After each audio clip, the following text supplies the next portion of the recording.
felt in the dream a great affection for him. To whom is this feeling directed? From my uncle Joseph, of course. I have never had any feelings of affection. I have for many years been a dearly loved friend.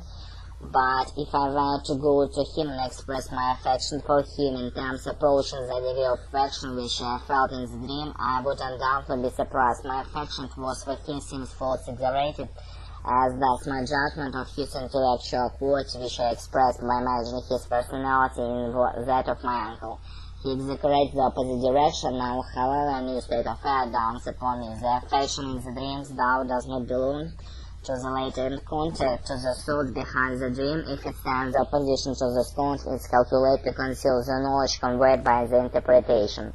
Probably this is precisely fashion. I remember with relaxed anger the interpretation, how long I tried to postpone it, and how I declared to sheer nonsense. I know that my psychoanalytic press have such conversations to be interpreted. I have no informative value, but will express an effect if my little daughter doesn't like an apple which is offered her. She says that the apple is bitter without even tasting her. If my passion behaves thus, I know that we are dealing with an idea that I am trying to repress. The same thing applies to my dream. I do not want to interpret because there is something in the interpretation to which I object. After the interpretation of the dream is completed, I discover that it was to which I object. It was a fashion that air is simpleton.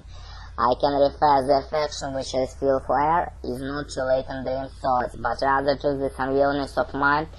In my dream, I compare it with latent point as distinguished at the point I actually misinterpret things by producing the opposite, and the manifestation in the dream serves the purpose of misinterpretation.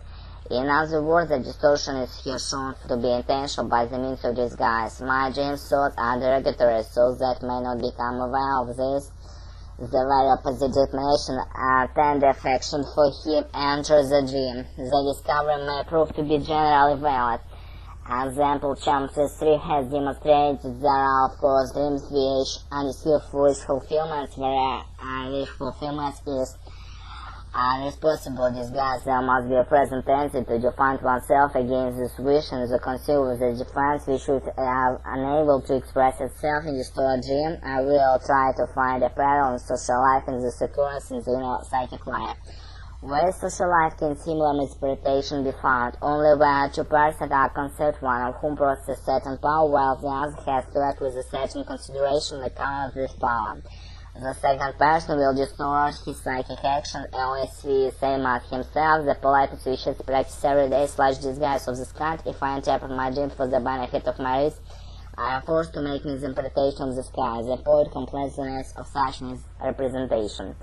The best so we can do must not be told the boys. The political writer has some pleasant truths to tell those in power, himself and like position. If he tells thousand without reserve, God will suppress them. Репетиторы